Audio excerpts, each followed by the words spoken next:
यदि राजा परीक्षित सुखदेव जी से पूछना चाहते तो ये भी पूछ सकते थे कि हे गुरुवर, मेरी मृत्यु को टालने का उपाय क्या है।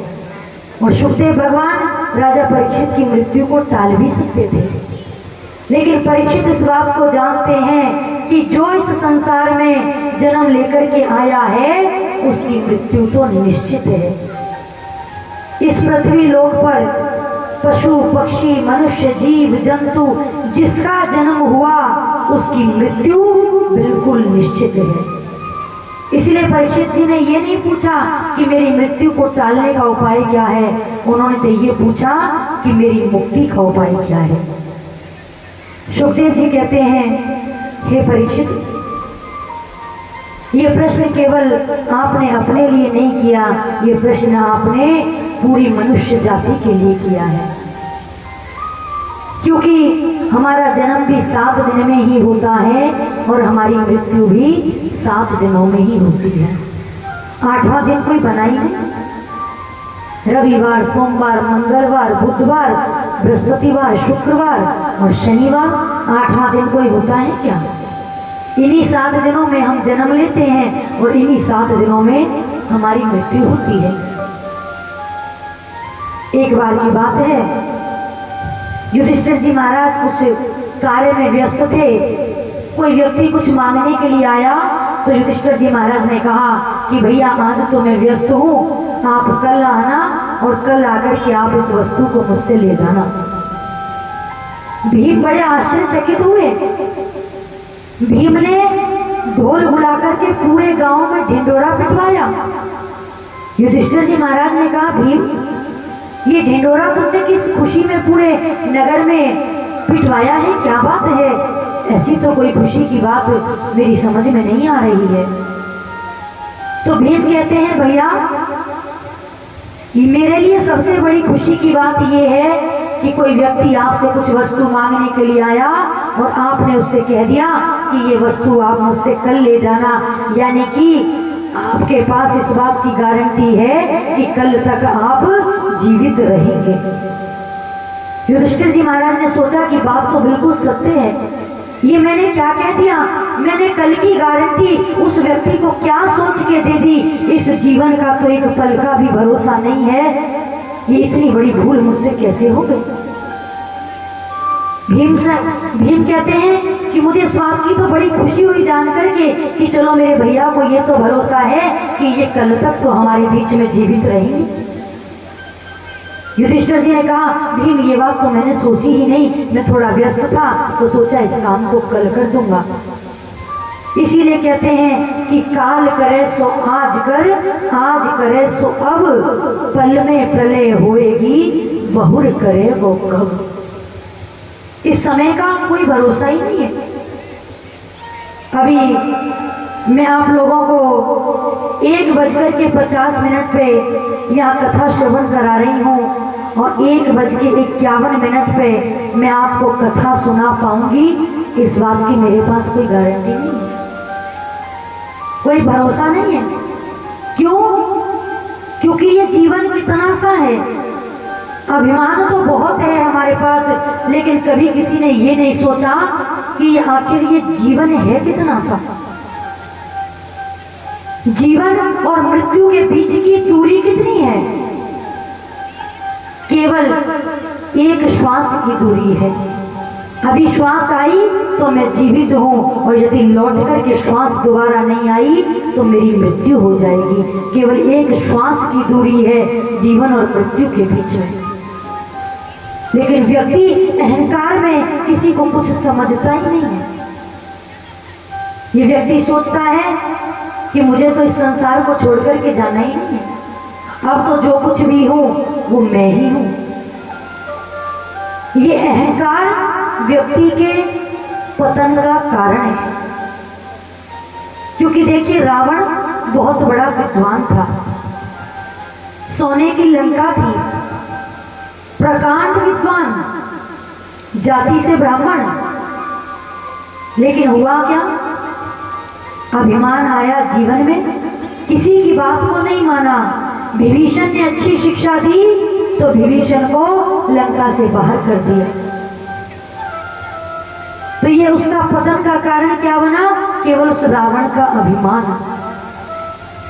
जबकि रावण जान चुका था कि ये राम कोई साधारण मनुष्य नहीं है, ये साक्षात परब्रह्म परमात्मा है। लेकिन रावण ने सोचा कि अगर मैं झुक गया और मैंने सीता को जाकर के लौटा दिया तो लोग कहेंगे कि रावण की गर्दन नीची हो गई। रावण राम के सामने झुक गया और हुआ क्या? रावण का विनाश हो गया। कंस कितना वैभवशाली, कितना शक्तिशाली, लेकिन विनाश किस कारण से हुआ? अहंकार के कारण। ये बात साक्षात परब्रह्म परमात्मा श्री कृष्ण ने अपने पुत्रों को भी बिठा करके समझाई कि अहंकार व्यक्ति के पतन का कारण एक दिन जरूर बनता है। जो व्यक्ति अपने जीवन में अहंकार करता है एक दिन उसका पतन निश्चित होता है। इसीलिए जीवन में कभी भी अहंकार नहीं करना चाहिए। कहा परीक्षित, तुमने पूछा कि जिसकी मृत्यु 7 दिन में होने वाली हो उसकी मुक्ति का उपाय क्या है? श्वास श्वास पर कृष्ण भज, वृथा श्वास जन खोय, ना जाने या श्वास को आवन हो ना हो। बोले इसका तो एक ही उपाय है कि श्वास श्वास पर व्यक्ति को परमात्मा के नाम का चिंतन करना चाहिए, जप करना चाहिए। एक भी श्वास खाली नहीं जानी चाहिए। कृष्ण कृष्ण कृष्ण कृष्ण कृष्ण कृष्ण कृष्ण कृष्ण कृष्ण कृष्ण, प्रत्येक श्वास पर भगवान के नाम का जप करो। आप ऐसी आदत बनाओ कि आप कुछ भी काम करते रहें भले ही, लेकिन भगवान का नाम आपकी श्वासों पर अपने आप चलता रहे। एक बार की बात है, अर्जुन द्वारिका गए, दोपहर का समय था। अर्जुन अपने कक्ष में विश्राम कर रहे थे। माता रुक्मिणी ने भोजन की थाली लगाई द्वारिकाधीश के लिए। कहा स्वामी आप भोजन कर लीजिए। तब कृष्ण ने कहा कि देवी अर्जुन भी तो आया हुआ है, ऐसा करो अर्जुन को भी बुला करके लाओ, हम साथ में ही भोजन करेंगे। जैसे ही माता रुक्मिणी ने अर्जुन के कक्ष में प्रवेश किया तो माता रुक्मिणी ने क्या देखा कि अर्जुन बड़ी गहरी नींद में सोए हुए हैं, लेकिन पूरे कमरे में कृष्ण नाम की ध्वनि गूंज रही है। कृष्ण कृष्ण कृष्ण कृष्ण कृष्ण कृष्ण कृष्ण कृष्ण, यानी कि अर्जुन नींद में सो रहे हैं, लेकिन अर्जुन का रोम रोम कृष्ण नाम का जप करता है। रोए रोए से कृष्ण नाम की ध्वनि निकलती है। ये देखकर के माता रुक्मिणी हैरान हो गई। बोले देखो ये अर्जुन की कैसी भक्ति है द्वारिकाधीश के प्रति। कहने का अर्थ है कि प्रत्येक श्वास पर आप भगवान का नाम जप करें। कर से कर्म करहूं विधि नाना, कर से कर्म करहूं विधि नाना, कर से कर्म करहूं विधि नाना, कर से कर्म करहूं विधि नाना, कर से कर्म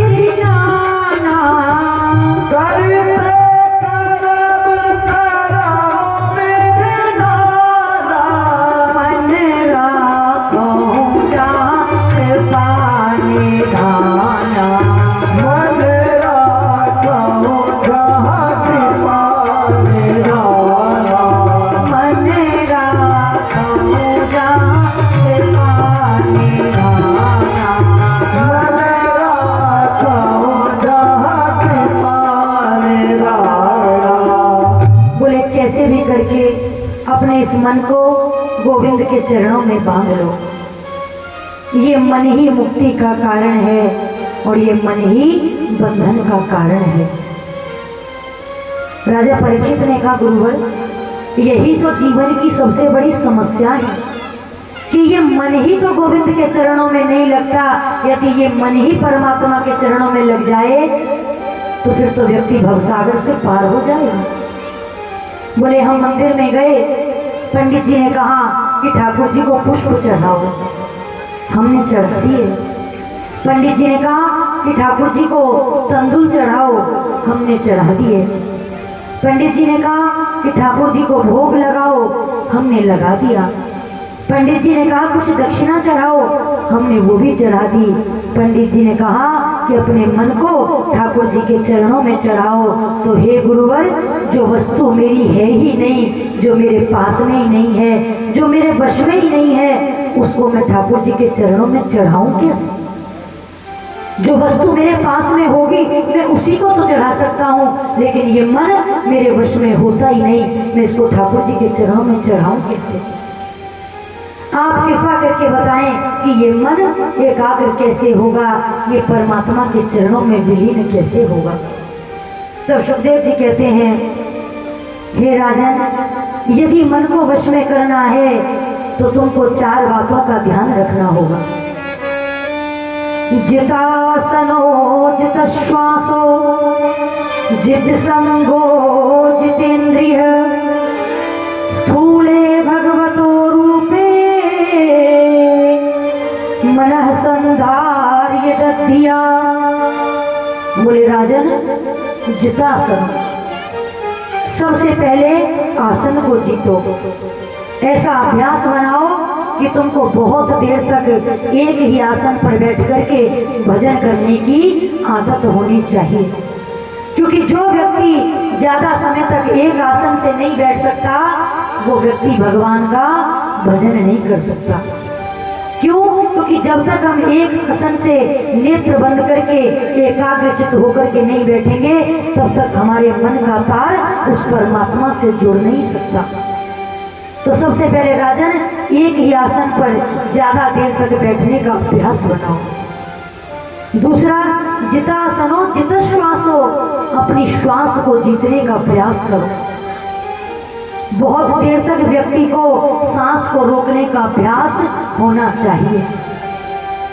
जब ओम नाम का जप करते हैं तो पहले लंबी सांस खींचते हैं, फिर धीरे धीरे धीरे धीरे ओम, इस प्रकार से बार बार अभ्यास करते हैं। इससे मन एकाग्र होता है।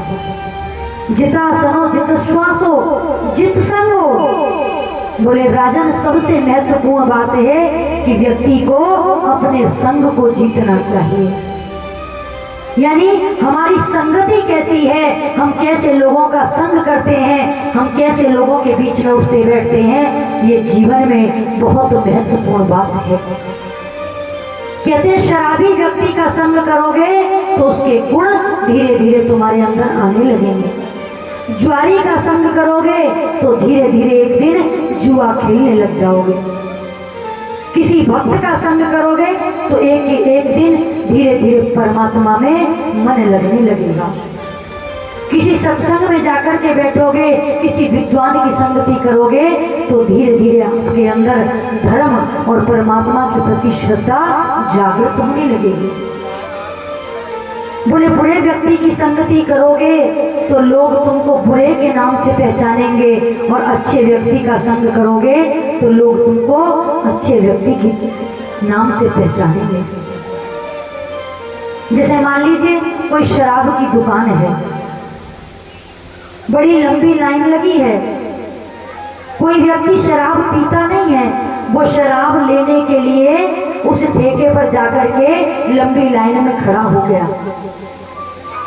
अब हम वहां से गुजरे तो आप बताइए कि जो व्यक्ति इतनी लंबी लाइन में शराब के ठेके पर शराब खरीदने के लिए खड़ा है, उसको हम क्या कहेंगे? उसको हम शराबी ही समझेंगे। क्यों? क्योंकि वो कहाँ खड़ा है? वो शराब के ठेके पर खड़ा है।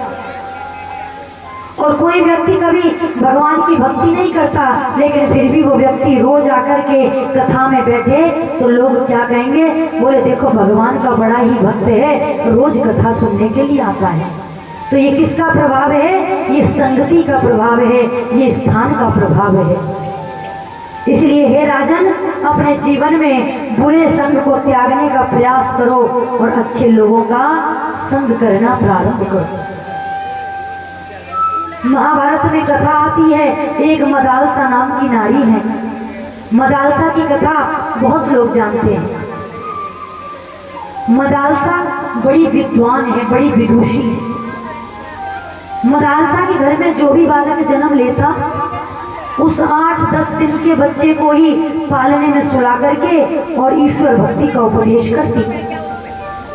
पुत्र तुम शुद्ध हो, तुम शरीर नहीं हो, तुम आत्मा हो, तुम्हारे जीवन का लक्ष्य परमात्मा की प्राप्ति करना है, ऐसा उपदेश करती मदालसा अपने पुत्रों को।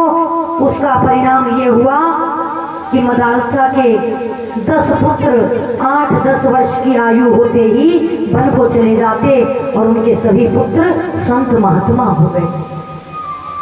राजा को तो बड़ा भारी दुख हुआ, बोले मेरा जो भी पुत्र होता है, मदालसा उसको ऐसी शिक्षा देती है कि वो 8-10 वर्ष की आयु में ही संत बन जाता है। अब की बार तो जाकर के राजा ने मदालसा से प्रार्थना की। राजा कहने लगे, रानी यदि तुम इसी प्रकार से मेरे सभी पुत्रों को महात्मा बनाती रही तो इस राजगद्दी पर कौन बैठेगा, इस राज्य को कौन संभालेगा। इसलिए मेरा तुमसे निवेदन है कि अब की बार हमारे घर में जो भी पुत्र जन्म ले उसको तुम परमात्मा की भक्ति का उपदेश मत करना। मदालसा ने कहा ठीक है स्वामी, यदि आपकी ऐसी इच्छा है तो मैं ऐसा ही करूंगी। अब की बार मदालसा के घर में एक और पुत्र का जन्म हुआ, लेकिन मदालसा ने उसको कोई उपदेश नहीं किया। उस पुत्र का नाम है अलर्क। जब अलर्क बड़ा हो गया तो मदालसा और राजा दोनों ही घर छोड़ करके वन में तपस्या करने के लिए जाने लगे। अलर्क को राजगद्दी पर बिठा दिया। अलर्क ने कहा कि मेरी इतनी छोटी सी आयु है माँ, आप और पिताजी तो जंगल में तपस्या करने के लिए जा रहे हैं और मेरे सभी भाई संत बन गए, मुझे ये बताओ कि मैं इतने बड़े राजभार को संभालूंगा कैसे। तो मदालसा ने तब अलर्क से कहा, पुत्र मैंने कभी तुमको कोई उपदेश तो नहीं किया, लेकिन मैंने तुम्हारे गले में एक ताबीज बांध रखा है। जब भी तुम्हारे जीवन में कोई संकट आए, जब तुमको समझ में नहीं आए कि मुझे क्या करना चाहिए, तो उस ताबीज को खोल करके देखना, उसमें मैंने एक भोजपत्र पर मंत्र लिखा है। उस मंत्र को पढ़ते ही तुम्हारे जीवन के सारे कष्ट दूर हो जाएंगे। जाते जाते मदालसा अलर्क से ये कहकर के गई। धीरे धीरे समय व्यतीत हुआ। एक दिन अलर्क के मन में बड़ा भारी संकट की घड़ी आई, बड़ा उदास हो गया अलर्क का मन। तब ध्यान आया कि माँ ने कहा था कि मेरे गले में जो ताबीज है मैं उसको खोल करके देखूं। और आज जब अलर्क ने उस ताबीज को खोल करके देखा तो उस भोजपत्र पर क्या लिखा था? भोजपत्र पर लिखा था, संग सर्वात्मना त्याज्यः सह चेत यक्तु न शक्यते संसिधिव्य कर्तव्यः सताम संगो हि भेषजम्। कामः सर्वात्मना हेयो हातुं चेत् शक्यते न स मुमुक्षां प्रति तत्कार्यं सेव तस्यापि भेषजम्। उसने लिखा था, पुत्र अपने जीवन में कभी भी बुरे व्यक्ति का संग मत करना। अपने जीवन में बुरे व्यक्ति की संगति को, बुरे स्थान को त्यागने का सदैव प्रयत्न करना। यदि संगति करनी है तो संतों की करना, विद्वानों की करना और भगवान के भक्तों की करना। और जीवन में कोई भी संकट आए तुरंत संतों के चरणों का आश्रय ले लेना और जाकर के संतों से अपने मन की व्यथा को कहना, वो संत तुम्हारे कष्ट का निवारण कर देंगे। जैसे ही आज माँ की शिक्षा को पढ़ा, तुरंत अलर्क गए संतों के पास में, जाकर के अपने मन की व्यथा बताई। संतों ने उनके कष्ट का निवारण कर दिया। ये संगति का असर है। जितासनो जित श्वासो जित संगो, चौथी बात क्या कही? जित संगो जितेंद्रिय। बोले राजन अपनी इंद्रियों को वश में करो। ये जो 10 कर्मेंद्रियां हैं, ये जो 5 कर्मेंद्रियां हैं और 5 ज्ञानेंद्रियां हैं, ये 10 इंद्रियां प्रत्येक व्यक्ति में हैं और ये 10 इंद्रियां व्यक्ति को अपनी अपनी ओर खींचती हैं। इसलिए राजन यदि अपने मन को वश में करना है तो इन 4 बातों को तुमको अपने जीवन में उतारना पड़ेगा। उसके बाद में नेत्र बंद करके बैठ जाओ, सामने ठाकुर जी की प्रतिमा रखो। उस प्रतिमा की ऊंचाई इतनी होनी चाहिए कि जब आप जमीन पर बैठे तो ठाकुर जी के नेत्र और आपके नेत्र आमने सामने मिलने चाहिए। सबसे पहले जीवर के ठाकुर जी का दर्शन करो, फिर नेत्र बंद करो।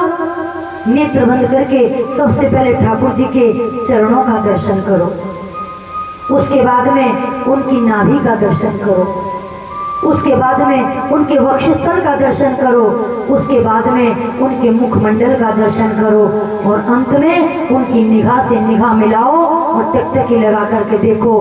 फिर अपने नेत्रों को बंद करो, फिर प्रभु की पूरी मूर्ति का ध्यान करो, फिर से नेत्र खोलो। जब आप बार बार ऐसा अभ्यास करेंगे तो उससे क्या होगा कि फिर आप जब कभी कहीं भी नेत्र बंद करेंगे बिल्कुल वही छवि आपके हृदय में प्रकट हो जाएगी और आपको ऐसा लगेगा कि हमारा ध्यान अब परमात्मा के साथ में जुड़ने लगा है। फिर आप जब भजन के लिए बैठोगे आपके मन को इतनी शांति मिलेगी, आपको लगेगा कि आपको अपने शरीर की देह अभ्यास की निवृत्ति हो जाएगी। आप भूल जाएंगे कि मैं शरीर हूँ, मैं कहाँ बैठा। आपको ऐसा लगेगा कि मैं सीधा ठाकुर जी के पास पहुंच गया और उनके दर्शन कर रहे हैं, उनसे बातचीत कर रहे हैं। धीरे धीरे जब आप रोज ऐसा करेंगे तो आपका ये मन एकाग्र होने लगेगा और भगवान की भक्ति में आपका मन लगने लगेगा। बड़ा सुंदर उपदेश भगवान सुखदेव ने राजा परीक्षित को दिया।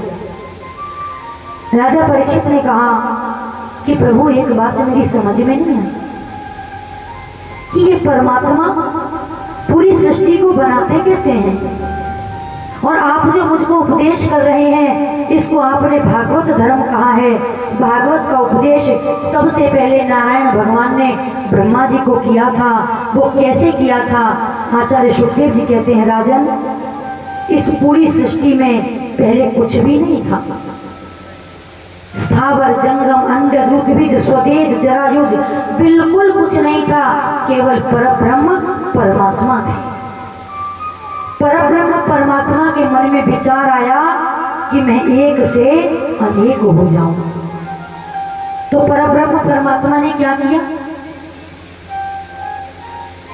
संस्कृत में जल को कहते हैं नार। नार माने जल और जल माने नार और अयन कहते हैं रहने के स्थान को। परब्रह्म परमात्मा ने पहले तो जल का निर्माण किया।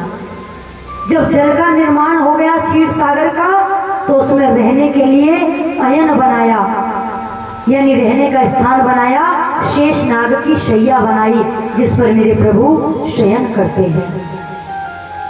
जल माने नार और जो रहने का स्थान है उसको कहते हैं अयन। उसी समय परब्रह्म परमात्मा का नाम पड़ गया नारायण, उन्हीं को कहते हैं नारायण।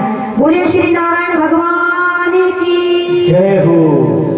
अब नारायण भगवान ने सोचा अब तो सृष्टि की रचना होनी चाहिए, मैं एक से अनेक हो जाऊं। तब नारायण भगवान की नाभि से एक कमल का पुष्प निकला और उस कमल के पुष्प पर ब्रह्मा जी की उत्पत्ति हुई। सबसे पहले सृष्टि में कौन आया? नारायण भगवान। और नारायण भगवान ने किसकी उत्पत्ति की? ब्रह्मा जी की।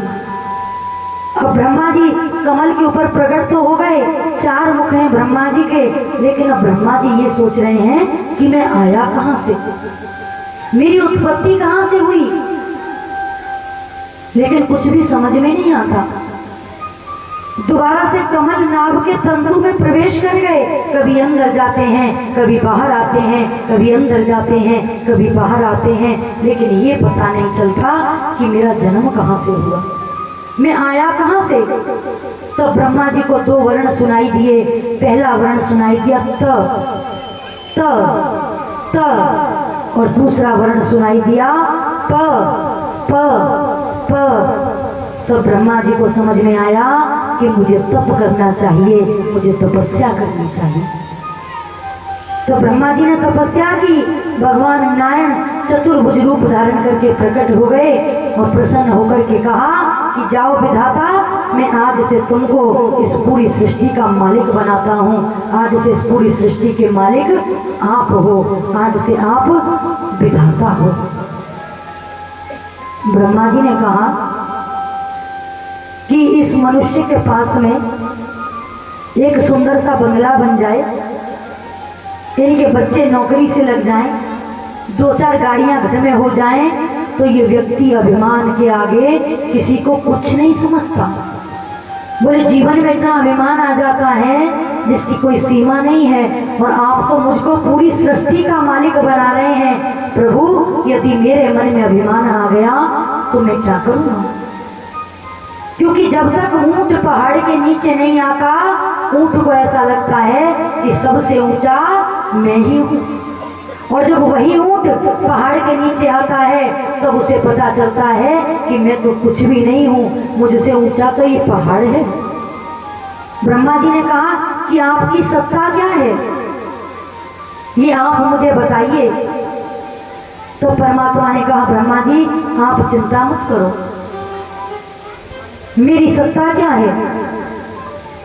यदि व्यक्ति को मेरी सत्ता मालूम हो जाए तो फिर उस व्यक्ति के जीवन में कभी भी अभिमान नहीं आता।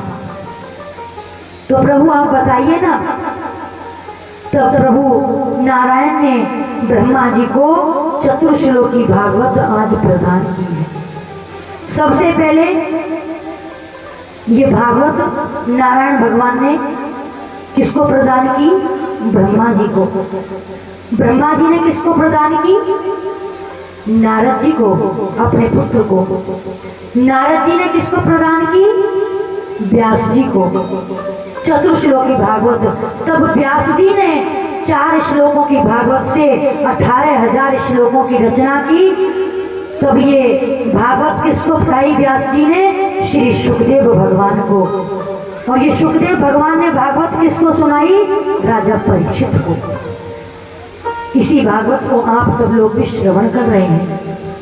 वो चतुर्श्लोकी भागवत क्या थी? वो 4 श्लोक कौन से हैं? अहवेवास वेवाग्रे नान्यद यत् सद सत् परम पश्चाद हम यदे तच्च यो शिष्येत सोस्मे हम ऋतेर्थम यद प्रतीयेत न प्रतीयेत चात्मनि तदित्वादात मनोमायाम यथा भासो यथा तम यथा महांत भूतानि भूतेषु च वचेष्वनु प्रविष्टानि प्रविष्टानि तथा तेषु न तेष्वहम् एतावदेव जिज्ञासं तत्व जिज्ञासुनात्मनः अन्वय व्यतिरेकाभ्याम यत् स्यात् सर्वत्र सर्वदा। ये 4 श्लोक की भागवत नारायण भगवान ने ब्रह्मा जी को दी। कहते हैं कि जो लोग प्रतिदिन चतुर्श्लोकी भागवत जी का पाठ करते हैं उनको भागवत का पाठ करने का पुण्य प्राप्त होता है। ये चतुर्श्लोकी भागवत है। तो ब्रह्मा जी को बताया कि हे ब्रह्मा जी, इस संसार में सबसे पहले इस सृष्टि में मैं ही था, और मध्य में भी मैं ही रहूंगा, और अंत में भी केवल मैं ही रहता हूं। कैसे? जैसे मान लीजिए कि आपने मुझको कोई एक सोने की ईंट ला करके दी, और मैंने उस सोने की ईंट को ले जाकर के किसी सुनार को दे दिया। मैंने कहा कि इसमें से जितने आभूषण बन सके आप इसमें से आभूषण बना दीजिए। तो उस सुनार ने सोने की ईंट में से तरह तरह के आभूषण बना करके तैयार कर दिए। जो मांग के लिए आभूषण बनाया उसको क्या कहते हैं? मांग का टीका। कानों में पहनने का आभूषण बना दिया, उसको कुंडल भी कहते हैं, झाले भी कहते हैं। गले में पहनने का हार बना दिया तो वो गले का हार बन गया। हाथों में पहनने का आभूषण बनाया तो वो कंगन हो गए, अंगूठी हो गई, हथफूल हो गए। कमर पे पहनने का आभूषण बनाया तो वो कोंदनी हो गई। कहने का अर्थ है कि उस सोने की ईंट में से जब वो आभूषण बने तो उन आभूषणों के नाम अलग अलग हो गए, यानी वो अनेक हो गए। हमने कुछ समय तक उन आभूषणों को पहना, अंत में हमने सारे आभूषणों को लेकर के एक ओखली में डाल दिया और उसको डंडे से कूट दिया, तो अब वो आभूषण तो नष्ट हो गए, लेकिन वो क्या बचा? क्या बचा? क्या बचा? सोना। और आभूषण बनने से पहले वो क्या था? सोना। यानी पहले भी वो सोने की ईंट थी, फिर आभूषण बन गए तो वो सोने के आभूषण हो गए, और अब जब सारे आभूषणों को नष्ट कर दिया तब भी क्या बचा? सोना। भगवान कहते हैं इसी प्रकार से पहले भी मैं ही था और मध्य में भी मैं ही हूँ, और जब ये पूरी सृष्टि का विनाश हो जाता है तो अंत में भी केवल मैं ही बचता हूँ। यही मेरी सत्ता है। जिसने इसको पहचान लिया इस संसार में सिवाय परमात्मा के और कुछ है ही नहीं, उसके जीवन में कभी अभिमान नहीं आ सकता। कहा कि इस पूरी सृष्टि में सबसे पहले, बाद में, मध्य में जो शेष बचता है वो केवल परब्रह्म परमात्मा ही है। बोले संसार में जो चीज नहीं है फिर भी वो दिखाई पड़ती है, और जो चीज है वो दिखाई नहीं पड़ती, बोले उसको तुम मेरी माया समझो। यथा महांत भूतानि भूतेषु च वचेष्वनु प्रविष्टानि प्रविष्टानि तथा तेषु न तेषु। कहते हैं पृथ्वी जल तेज वायु आकाश इन 5 तत्वों से बनकर ही, 5 तत्वों से मिलकर ही ये हमारा शरीर बना है। 5 तत्वों से मिलकर ही ये मनुष्य का शरीर बनता है, 5 तत्वों से मिलकर ही ये पशु पक्षी जीव सबका शरीर 5 तत्वों से मिलकर ही बना है। क्षितिजल पावक गगन समीरा पंच रचित अति अधम शरीरा। सुखदेव जी कहते हैं अच्छा परीक्षित एक बात बताओ, मुझे बताओ कि भगवान सबसे पहले किसको मिलते हैं? परीक्षित बोले कि भगवान तो सबसे पहले उसी को मिलते होंगे जो दिन में 5 बार स्नान करता होगा। सुखदेव जी ने कहा व्याधस्य चरणम ध्रुवस्य चवयो विद्या गजेंद्रस्य का जातिर्विदुरस्य यादव पते रुग्रस्य किम पौरुषम कुब्जाया किम तत्र रूपमधिकम किम तत्र सुधा मनोधनम भक्त्या तुष्यति केवलम परमया भक्त प्रियो माधव। बोले तुमने कहा कि जो दिन में 5 बार स्नान करता है परमात्मा उसी को मिलते होंगे, तो ये जिन कोल भीलों को राम जी ने आकर के अपने गले से लगाया ना, ये कोल भील जाड़े के 4 महीने नहाते ही नहीं थे, 4 महीने तक स्नान नहीं करते, और राम जी ने आकर के उनको अपने गले से लगा लिया। और इन कोल भीलों ने राम जी से स्पष्ट रूप में कह दिया, बोले अस हमार प्रभु बड़ सेवकाई लेह न बासन बसन चुराई। बोले फिर तो भगवान उसको मिलते होंगे जो बहुत पढ़ा लिखा होता होगा। सुखदेव जी ने कहा तो ये जो गजेंद्र नाम का हाथी था ये कितना पढ़ा लिखा था, इसके पास में कौन सी डिग्री थी? और मीराबाई, मेरो तो गिरधर गोपाल दूसरो ना कोई जाके सिर मोर मुकुट मेरो पति सोई। बोले वो मीराबाई कितनी पढ़ी लिखी थी? मीराबाई अनपढ़ थी, लेकिन फिर भी परमात्मा को प्रकट कर लिया। बोले भगवान किसी की पढ़ाई लिखाई नहीं देखते। बोले तो फिर उम्र तो देखते ही होंगे। बोले यदि भगवान उम्र देखते होते तो 4.5 वर्ष के ध्रुव जी ने भगवान की प्राप्ति कर ली, वो कैसे कर ली? बोले तो देखो भगवान जाति तो जरूर देखते होंगे कि मेरे भक्त की जाति क्या है। सुखदेव जी हंसने लगे, बोले परीक्षित का जाति विदुरस्य यादव पते। बोले मुझे ये बताओ कि विदुर जी की जाति क्या थी? एक दासी के पुत्र थे विदुर जी, जिन्होंने दासी के गर्भ से जन्म लिया, उन विदुर जी के यहाँ जाकर के मेरे कन्हैया ने केले के छिलके खाए। परीक्षित ने कहा, कन्हैया ने विदुर जी के घर में जाकर केले के छिलके खाए? गुरुवर, ये प्रसंग आप मुझे विस्तार से सुनाइए, इस प्रसंग को मैं सुनना चाहता हूँ। तब श्री सुखदेव जी कहते हैं कि हे परीक्षित, जिस समय पांडवों के साथ में कौरव अन्याय कर रहे थे, लाक्षागृह में उनको जला करके मारने का षड्यंत्र किया जा रहा था, तब कौरवों के पिता धृतराष्ट्र के सामने आकर के विदुर जी बैठे रहे। विदुर जी ने आकर के कहा, राजन, मैं मंत्री होने के नाते नहीं, मैं एक भाई होने के नाते नहीं, मैं एक नागरिक होने के नाते आपको कुछ समझाने के लिए आया हूं। ये जो आपके पुत्र पांडवों के साथ में छल करने के लिए जा रहे हैं, हे राजन, पाप की बेल पर कभी अमृत के फल नहीं लगते।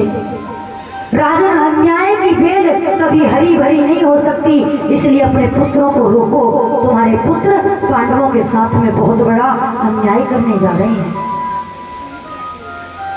हे राजन, बाहर की आंखें तो तुम्हारी ईश्वर ने तुमको दी नहीं, और अंदर की आंखों पे तुम्हारे साले शकुनी ने ऐसा पर्दा डाल रखा है कि आज तुम धर्म और अधर्म को पहचानने में भी असमर्थ हो चुके हो।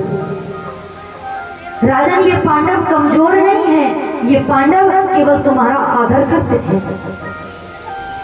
इसलिए मैं तुमको समझाने के लिए आया हूं कि हे राजन, शास्त्र कहते हैं कि एक नगर को नष्ट करने से यदि पूरा देश सुरक्षित रहता हो तो उस नगर को नष्ट कर देना चाहिए। एक गांव को नष्ट करने से यदि पूरा प्रांत सुरक्षित रहता हो तो उस गांव को नष्ट कर देना चाहिए। एक घर को नष्ट कर देने से यदि पूरा गांव सुरक्षित बचता हो तो उस घर को नष्ट कर देना चाहिए। हे राजन, इसी प्रकार से यदि एक व्यक्ति का खानदान में से त्याग करने से पूरा खानदान यदि बच सके तो ऐसे दुष्ट व्यक्ति का त्याग कर देना चाहिए। और ये दुर्योधन तुम्हारे वंश में कलंक बनकर के पैदा हुआ है, ये तुम्हारे वंश को कलंकित कर देगा। इसलिए हे राजन, इस दुर्योधन का त्याग कर दो। बस इतनी बात विदुर जी ने कही। इतनी देर में ये दुर्योधन आया। इसने कहा, क्यों रे दासी पुत्र, तुझको मैंने मंत्री बना दिया तो आज तू मेरे खिलाफ मेरे पिता को ही भड़का रहा है। निकल जा मेरे महल से बाहर, यदि आज के बाद अपनी सूरत मुझको दिखाई तो मुझसे बुरा कोई नहीं होगा। विदुर जी ने कहा, दुर्योधन देखो, मेरा तुमको दुख पहुंचाने का कोई मंतव्य नहीं था, लेकिन मैं तो महाराज को सही बात बता रहा हूं। और देखो दुर्योधन, तुम अन्याय के मार्ग पर चल रहे हो, तुमको न्याय के मार्ग पर चलना चाहिए। दुर्योधन ने एक भी बात विदुर जी की नहीं सुनी और विदुर जी को वहां से निकाल दिया। ये विदुर जी अपनी पत्नी को लेकर के एक जंगल में रहने लगे। वहां पर इन्होंने एक पर्ण कुटी बनाई, केले के वन में रहते हैं विदुर जी महाराज। 12 वर्ष बीत गए। 12 वर्ष से विदुर जी और विदुरानी ने अन्न का दाना भी नहीं खाया, केवल फलाहार करते हैं। ओम नमो भगवते वासुदेवाय, ओम नमो भगवते वासुदेवाय, ओम नमो भगवते वासुदेवाय मंत्र का जप करते हैं। एक दिन विदुर जी ने आकर के विदुरानी से कहा, देवी देखो, आज ये हस्तिनापुर कितना सुंदर सजा हुआ है। आज ये हस्तिनापुर नगरी एक दुल्हन की तरह सजी हुई है। विदुरानी ने पूछा कि स्वामी, आज हस्तिनापुर में क्या है जो ये नगरी इतनी सुंदर सजी हुई है? विदुर जी ने कहा, देवी आज मेरे कन्हैया की द्वारिका से रथ यात्रा आ रही है। अच्छा, हमारा कन्हैया आज हस्तिनापुर आ रहा है क्या? बोले हाँ। लेकिन क्यों? बोले हमारे कन्हैया आज शांति दूत बनकर के आ रहे हैं कौरवों के पास। ये दुर्योधन भगवान कृष्ण से प्रसन्न नहीं रहता है। बहुत कपट करता है, लेकिन भगवान को दिखाने के लिए आज उसने ऐसी धूमधाम से भगवान के स्वागत की तैयारी कराई है कि पूरी हस्तिनापुर नगरी को सुंदर सजाया। सभी अटारियों पर महिलाएं पुष्प लेकर के खड़ी हैं, भारी भीड़ है और हजारों नारियां हाथ में आरती की थाली लेकर के द्वारिकाधीश की आरती करने के लिए खड़ी हुई। जैसे ही मेरे द्वारिका